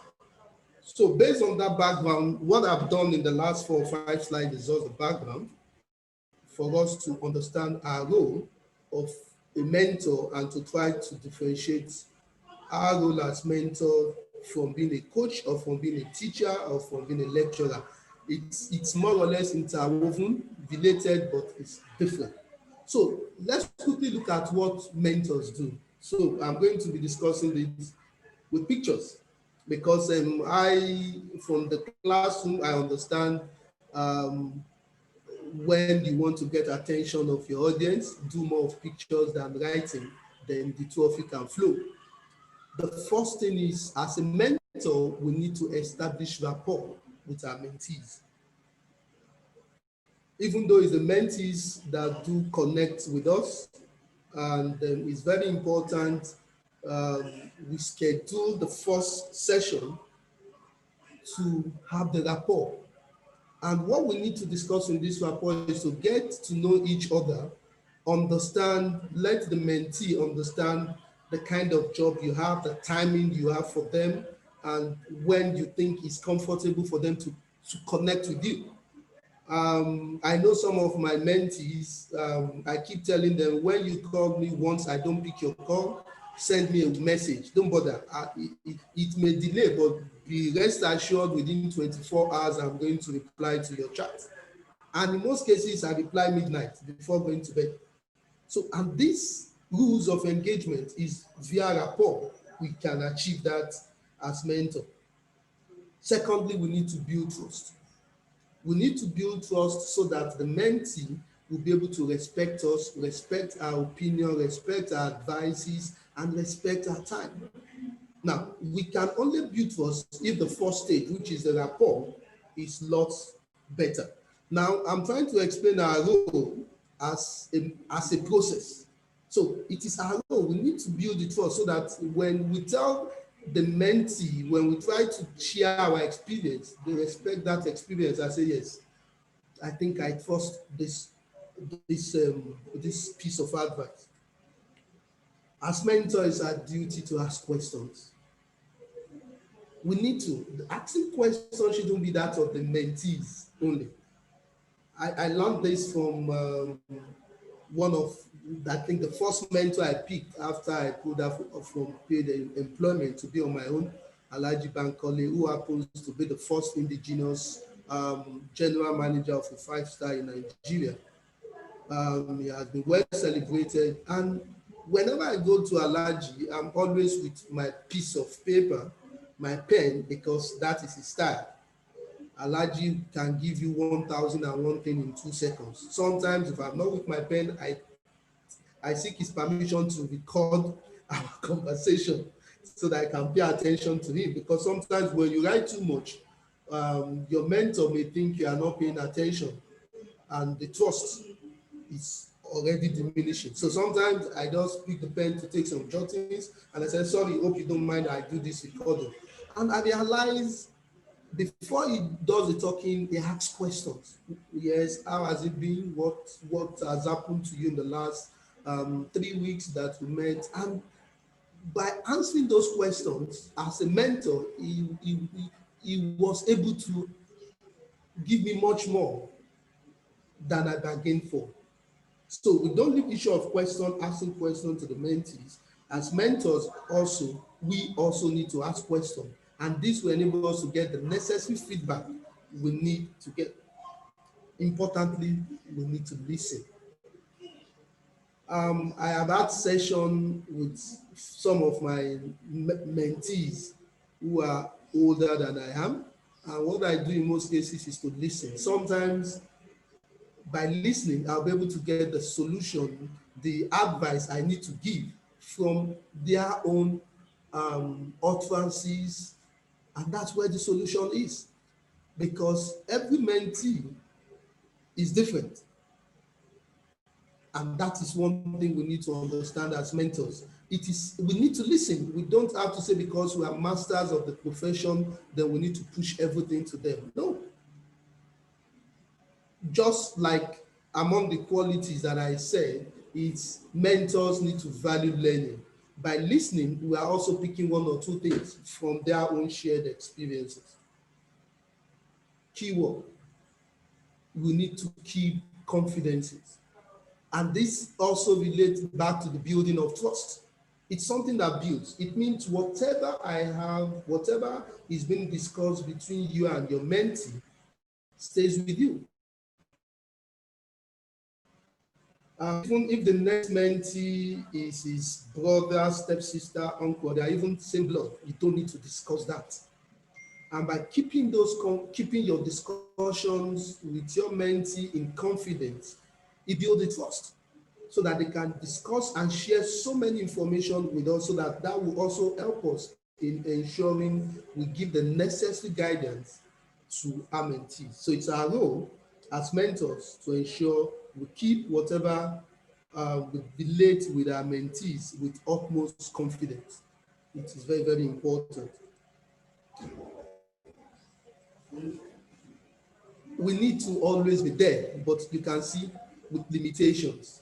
Being always there does not mean as mentors we need to get involved in their transactions, in their short-term problems, just as I said earlier, even though we are readily available, they have our numbers, they have access to send messages to us. We need to ensure there are things we do not do as mentors, and because we are mentors, we are not teachers, we are not coach, we are mentors. So we need as mentors to always be there, but we need to set the limit so that, and this is how trust build. Remember, building trust is the second, but you can now see all this also build the trust between the mentor and the mentees, because we need both parties to have that trust. We need to explore issues as mentors. When the mentees are there with their challenges, when they are there with tasks, we don't need to show them, we need to discuss it. We need to explore what are the possibilities. And this is something I do often with my mentees when we are discussing issues that have to do with a process of their businesses. I first ask, what are the options you have on the table? Let me see all the options. And by the time they bring in the options and I am satisfied, the mentee is exhausted, then I bring up my own and we discuss all together, looking at the merits and the merit of each option. And this is all we need to do. So when we explore, both of us are in a better position for the mentee to be able to pick something home. And that is key. So as mentors, we need to ensure we keep the environment, the discussion open so that we don't, and this also allows not to want to enforce our own thinking to the mentees, which is not what we're supposed to do. We're supposed to assist them in ensuring that they have options of alternatives that will work for whatever challenges they are facing. Also, it's our role as mentors to share information. We know all our mentors. Sorry, we know all our mentees. We know the businesses they do. We know their families. We know their working hours. Occasionally, we need to share information with them, if not all the time. I can give you a good example. I have a mentor working at a hotel, Victoria Island, and there was this day I was in Abuja, and I got this information that is issued on the third mainland bridge. Even though I was in Abuja, I got the information. The first thing I have a mentee on the island, and all I did was just to share that information to her. It has nothing, you can see that information even has nothing to do with the role, what we're supposed to do via in mentor and mentee, at least discussion. But even off the class, because mentoring is all about relationship building. Most of the people we've met on this MMC platform, even after the 1 year, we still discuss, we still share information.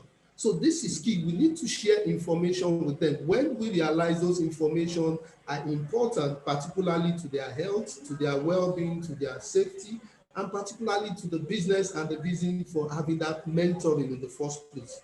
So we need to share that. We don't need to hold any information. They are not competing with us. We want to make them a better person. Also, we need to help them in setting goals because this is key. Just like the previous speaker has said, not every one of us understand what it is to set goals. And as mentors, we've passed through this curve before in our life in one or two ways. So it's our duty to help them in setting goals. Remember, somebody will probably ask a question.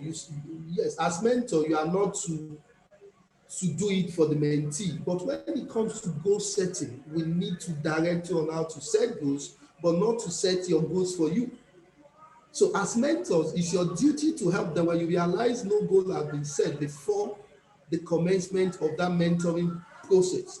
We need to guide our mentees so that they can set their own goals and not to set the goals for them. And that is the point I'm trying to raise. as to at least put forward here.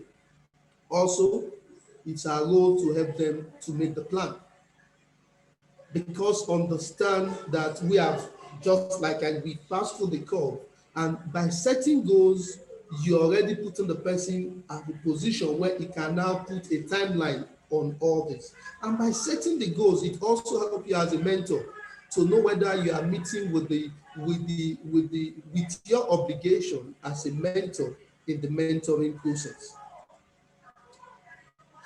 Keyword: some of your sessions with the mentees, we expect that you are going to reflect on the outcomes. Even when the outcomes are negative, it is our role to also reflect so that parties can learn from it. So that when the mentee sees such situation in future, it's already part of the learning process. So we need to reflect on all outcomes, not only the positive, also we need to reflect on all the negatives. And when we reflect on the outcomes of our relationship in the mentoring process as mentors, we can also adjust the plan and tell the mentee, sorry, the goal you have set is too much of a goal. Is it not possible we adjust it to 3 months, or we restructure? These are things we need to do as a mentor, considering the fact that we understand how we work, we know even the time we have, it's not even enough, but we want to make somebody a better person. So when you see that the plans are probably wide, vague, we can also, it is our duty as mentors to ensure we get the mentees to adjust it so that it can fit into parties and the mentoring process can yield necessary results. Also, either we adjust the plan or you also help them in adjusting the goal. It's very key, because not every mentee understands the process of the SMART ER. But as a mentor, these are some of the things they need to learn from us and take back home so that they can be better person and better mentor tomorrow when they become one. And it's very key. Remember, I told you this is a circle. It is like a mentoring process, which mentors need to take charge. After adjusting the plan or the goal, we need to continue with the circle, creating rapport. We need to create a rapport. We need to also build trust. We need to listen. We need to be evaluated. It's a complete circle that mentors are to do with mentee. And somebody probably asks, is it only once? No. You can have this circle up to 6, 8, even as many as 40 times with a particular mentee. Because once you finish a circle, there is still another goal to be achieved.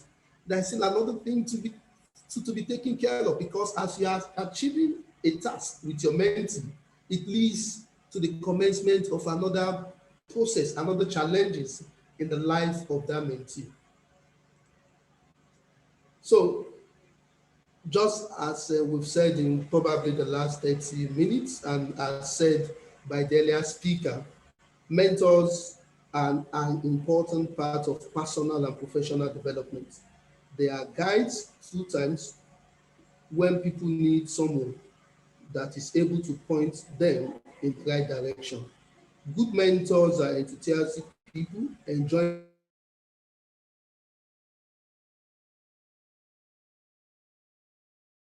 the road. What mentors do. As a mentor, it is we enjoy being the mentor, even though we don't even have the time. For sometimes my mentor even calls me if possibly we're supposed to see, in fact, by our schedules, like the Allergy Bank colleague, I'm supposed to see him once in a month. There are some once in a quarter. There are some, they are more of a tactical mentor. When I have issues, I call, we address it. I am voila, off I go.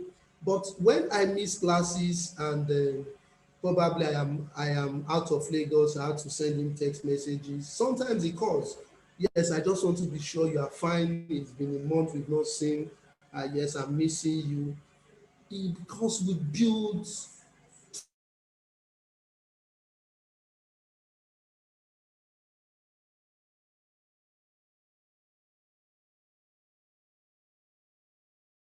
we build confidence. The mentees has a role to play in showing, in at least setting the pace of our own approach to them. We also need to understand that the outcome of any mentoring process, mostly, the success of any mentoring process mostly starts and ends with us. Thank you so much. I would like to take questions. Assalamu alaikum wa rahmatullahi wa barakatuh. Alaikum salam wa rahmatullahi wa barakatuh. Thank you so much for your time, sir. It's been very enlightening, and I've screenshot a few things to go reflect on in order to be a better mentor and definitely a better mentee to my mentors. Okay, so thank you so much for all that you shared. For all of us listening, okay, somebody's hand is up, but I don't have your name. I just have Techno Povoy. Please, so I don't know if you're Isa or Ma. Good afternoon. Assalamu alaikum wa rahmatullahi wa barakatuh. Alaikum salam. Alaikum salam wa rahmatullahi wa Thank you. barakatuh. My name is Tijani Shakiru Olani. I am a mentee to Dr. Babalola Wasil. Yeah, I'm one of the mentee. Yes. Okay. When I found out that doctor is going to talk to us today, I was like, wow, I am very grateful, and I am so lucky to be one of mentee of Dr. Babalola. And at the same time, I also appreciate the discussion being delivered by Mrs. Balogun.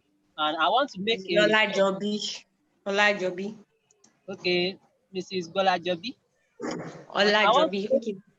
Mrs. Please Olajobi. continue. I want to make a request that I will like if they can send us the slides.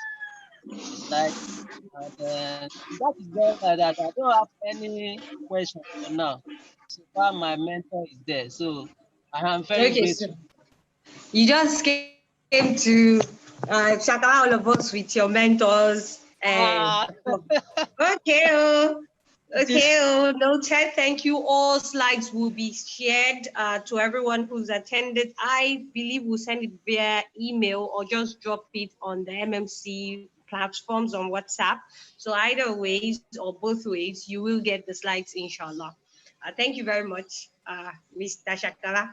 Next person is going to be Sister Aditha Aderomu. Sister, please go ahead with your question. Assalamu alaikum warahmatullahi wabarakatuh. Okay, Aditha Aderomu. So my question is, how do you? I didn't attend the first lecture by Mrs. Olajobi because I came late. So I want to ask that how do you manage your mentor when you know that your mentor is a busy type, like always busy? Like how do you manage time with him?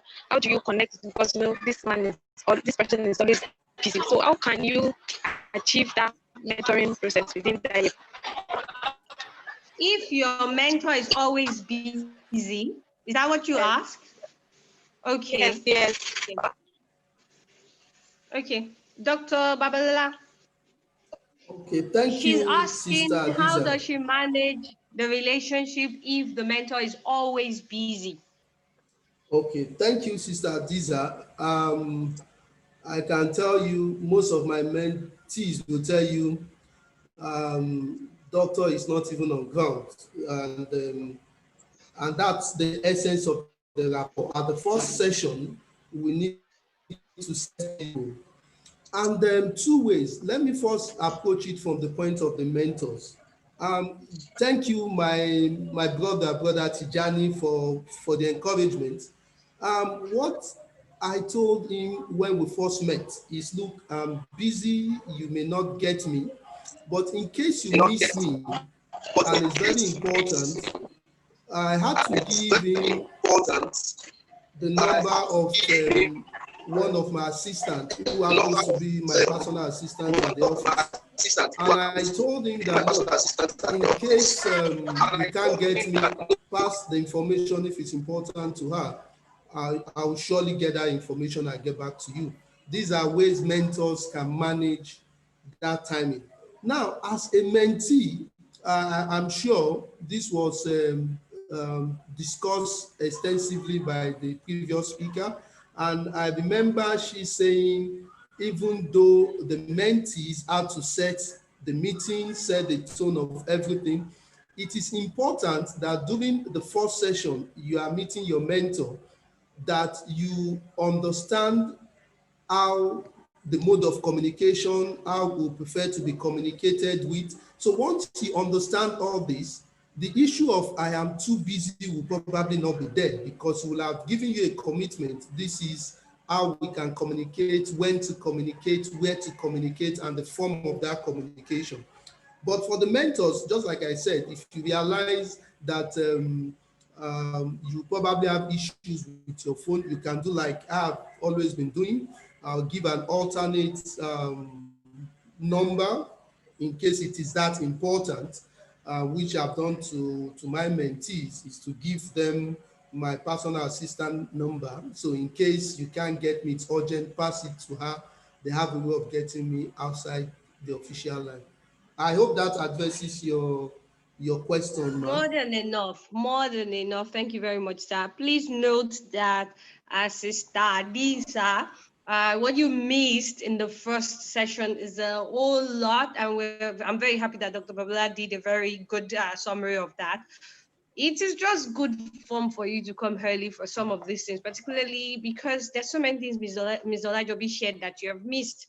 We will share the slides. However, it's just very, very, very important that we'll do all that we can to always show up early, because some of the best things cannot be summarized, no matter how much we try. Thank you. So we go to Mr. Isiaka Ochun. Mr. Isiaka, please ask your question.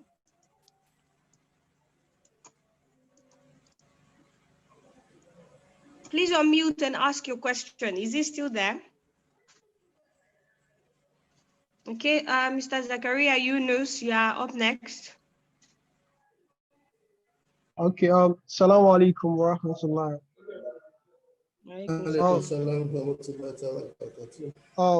Thank you so much, Mr. Babala, for the insightful presentation. I really enjoy it. It's so full of knowledge. My question goes thus. What I want to ask is this: when do you think a mentor-mentee relationship becomes uncomfortable? What do I mean? When does it become too much for mentor? When does a mentee becoming a hook on mentor's neck without asking for something, for beneficial thing, like he's not asking for maybe money, not asking for anything beneficial, but when does it become, hey, Mr. Man, you are disturbing me? So that the mentee should know before getting to that stage. So when do you think that you are seeing the signal that you are becoming hook in my neck? Thank you so much. That's my question.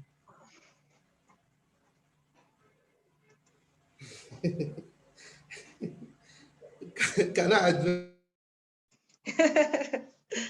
Sir? I hope I can address that now. Yes, sir, please do. Okay, thank you, my brother, for that. I'll tell you, one of the quality of a mentor is to be factual. Just like I said, the only way I can tell you no, that you know you are disturbing me, it's if I look at the number 8 quality. I am not a specialist in that field. And I've already told you, sorry, this is not my area. I cannot help. Mind discussing, I can recommend you to somebody else. And you keep coming back to me, then definitely, you see, sometimes you need to read the line behind the line. I know most mentors will not tell you no, but there are some words we'll use that you need to understand this is going towards no. But you see, a good mentor will probably not tell you no understand about it. There are things I know, that is why you are with me. There are things I will also learn from you in the process. Now, you use a keyword that if the mentee follows the rule, he's not asking personal issues, and it is a professional mentoring relationship. I'll tell you 99 out of 100 times, both parties will never be tired of each other, even after the mentoring process. But mentors are also human beings. We have our good days, we have our bad days. And not everybody knows how to manage their emotion, their temperament. So occasionally, you may be lucky you call, even the time I gave you happens to be one of my bad days. You are the one that you need to get something from me, and you already set your goal, things you need to achieve. I can tell you, you can still try again. Now, one thing I also want to take away from this, your question, is when a mentor tells you no now, the no does not mean it is no forever. Please, I'm busy, don't call me now. That does not mean the person never wants to talk to you. It's probably it is a wrong time. I can tell you, when the person reflects on that move, he'll probably have to call you back to at least apologize. Just like you said, all things be equal, no financial commitment from mentee to mentor. It's a professional relationship. I tell you, both parties will want their relationship to go beyond that mentoring process. That one is key. But at the same time, if you send an email to your mentor, you try to communicate, try to send email, and you've now, you don't have to call the guy twice. You've called him once, he has not picked. You send him a message today, he has not answered. Wait for 24 hours before sending another SMS. If after 24 hours he's not responding, try to wait for 48 hours to also send an email. So it is when you've done all this and there are no responses after like 2-3 weeks, you probably put that mentor in a cooler. And it happens to mentors too. I have a lady who was referred to me from UK to be a mentor. And you know the funniest thing, sorry, I got your details. Can you please send me blah, blah, blah. And it took her like 2 weeks before she got back to me. And since then, she has not gotten back. So I just kept quiet. So it is both ways, but as a mentee, if I'm a mentee, and I can tell you before, I will never throw away the mentor. I'll probably keep the mentor at least on a shelf and get other mentors as well. That person will still be useful. So please don't let us learn to close chapters. Probably when others are not available, it will probably be available. Thank you so much. Thank you very much, sir. Thank you very much. I believe that you answered the question. Somebody is asking to make a contribution. I can't find the chat anymore because I was thrown out of the app. So could you please request to make a contribution again? I believe we have about 3 minutes on the clock. I would like to ask CQ Salami to give us the closing remark. Okay, so Mr. Kudus Balogun, I think it was you. Could you please quickly, you have about 1 minute to make your contribution. Assalamu alaikum wa rahmatullahi wa barakatuh. Yeah, so I'm also a mentee, and my contribution is to address the issue of mentors being busy and stuff like that. So I would like to implore every mentees on the platform that we need to understand something called stakeholders theory. And then according to that stakeholders theory, every one of us, we have at least 4 different type of stakeholders, where we have the active players, we have the keep satisfied, we have the keep informed, and the minimal effort. At the start of every relationship, being strangers, our mentees understand that we are all minimal effort to our mentors.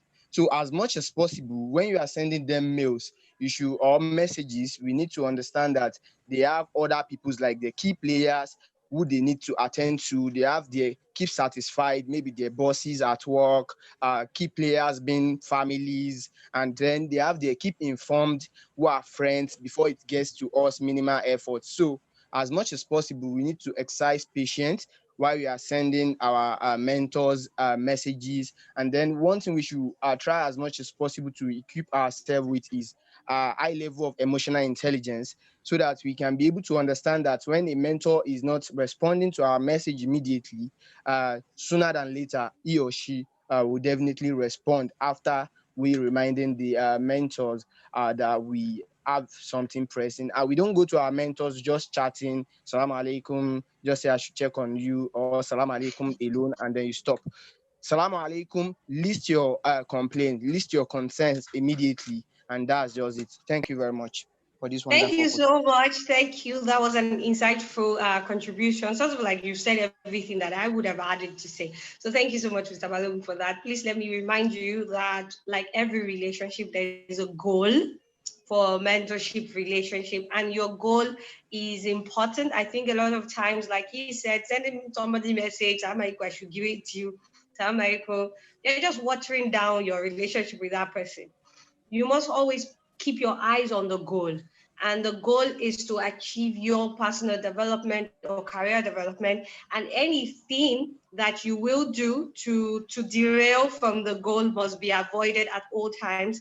And respecting your mentor's time and personal time, or respecting the opportunities that you've been given by having the person's number or email is going to be very key in you achieving your goal. I particularly do not understand people who would send me Teslim. They won't say anything. They just say Teslim. If I don't respond to the Teslim, they're not going to continue with what they want. If you do that, if you're my mentee and you do that, you may not get a response in 3 days. I may even, because go straight to the point, greet and ask. Like you said, Salam alaikum, this is what I want to ask. Don't put a Teslim there and then expect that we must live chat. A lot of these people that are your mentors are quite busy. They're very busy. So if the person has just 2 minutes to read your message in one day, or it could be the only 2 minutes that you have in 1 week, you don't want that 2 minutes to be on Taslim that they will reply at a time you're not available to pick up the conversation. So just say the greeting and ask your question. Please, I find it very annoying to have people send me message outside of the appointment time. So if we're supposed to have a conversation at 2 p.m., don't greet me at 12 p.m. You're putting me on the edge. I know that. Okay, so you could send a reminder. I was part of the Cherry Blair mentorship too, and I remember that every time we were having a meeting, my mentor would send a reminder, or I would send a reminder 24 hours before or 48 hours before, just to remind each other that there's a meeting, and to ask if either of us will be available. And if nobody is available, if we're not going to be available, we would say, oh, I'm not available on Wednesday as we decided. Could we make it Thursday? Now, if you're the one that won't be available for the normal time, you must send a message prior. I shouldn't call you or say, oh, Samai Kumo, how far? Today is Wednesday, I haven't seen you. And then you're telling me, oh, I'm sorry, I forgot to tell you that I won't be available. In cases of emergency, even if it's just 5 minutes to the meeting, even if it's at the time of the meeting, it's polite that you send a message to say you won't be available. It's really polite. And everything that polite society puts in relationship should be there. I think that particularly because we're Muslims and we tend to remove formality quickly, we always forget that these people are busy and this relationship is formal. This relationship is formal, and at no time should you come and apply and how do I say that in English? At no time should you come and take it for granted and say we are Muslim brothers and sisters. We are Muslim brothers and sisters. However, this relationship is formal. And one of the Mr. Salami asked that I say some things and say some things. One of the things, all the things that I have to say have been said by the two speakers, but I just quickly would remind us that the goal is key. Your mentor is not a coach, like Dr. Babala said. they are not, if you haven't figured out what you want to do with your life, you don't need a mentor yet. A mentor is supposed to guide you on a path that you have chosen. Mrs. O said that they're not supposed to, they're here to teach you how to achieve whatever goal you've set for yourself. But if you have joined this platform because you're looking for somebody to be your guidance counselor or somebody to be your daddy or your mommy, this is not the platform for you. A mentorship isn't it at all. If you're looking for a school father or school mother or a career, I don't know what name to give it. This isn't it. A mentorship relationship is about guidance. And guidance usually when you have some clarity. Now, you could want to be a public speaker and not be specific about the one you want to be. And then if I'm your mentor, I could help you guide towards, discovering your strengths and your weaknesses and ask you questions that will help you decide. However, you don't come to me saying, I want to communicate, but I'm not sure whether it's writing I want to do or it's speaking I want to do. And in the past 2 years, I've gotten mentees like that. And even when I try to steer them towards making a choice, or even when I had to dash some people my very pricey coaching course, they still didn't show up because they haven't figured it out yet. And it isn't my job. I'm not a shepherd. It is not my job to pull you. And I always say that I am not your mommy and I cannot be raising 20-year-olds at this age. I'm not a teacher. I am a teacher. However, as your mentor, I'm just a guide. I'm just showing you something. And I believe that a lot of mentors feel that way. Another thing that was said during the presentation is to not expect financial help from your mentors. Don't expect, as your mentors are not expected to be paid for this, because we're not being paid for it. We don't expect you to bring your financial stuff to our door. And this has happened. If you're sitting there saying, but how would anybody do that? A lot of people have done it before. They bring their, so you are now my mentor, and it automatically mean that I've adopted you and all the problems that you have at home. As much as I would like to know your background, to know how the things you're going through is holding you back, I don't believe that it is my job to pay the school fees of the children that you can't pay, because that's not what MMC has asked me to do. So please, I am begging you on behalf of the MNC board, do not ask mentors for financial help. If in their own goodwill, if by Allah's mercy, they decided that they want to sponsor something or gift you something, please note that you're not entitled to those things. They are just giving you as gifts. So it is bad form to have those expectations. It is bad form to go ahead and strain the relationship because of little things. You have much more to gain from your mentors than collecting money and ruining things. The moment you ask somebody for money, they just shut off. You don't even know, like Dr. Babala said, some of you are even richer than some of your mentors, because what you're looking for is not money. If you need money, then you don't need a mentor. What you need is Baba Saleh. So there's that. What else am I missing out? I believe that every other thing, as somebody said, fight for your right and lobby for your privileges. I'm not sure that I understand what that is, but please, respect is key. Respect of time, respect in the use of language.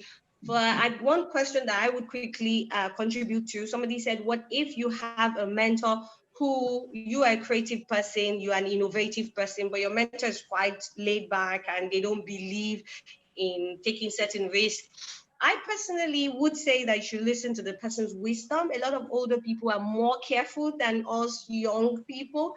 In my 20s, I was very like this. I'm like this, and I always looked at people like Mrs. O and Co as too, but they do big things. But I'm very,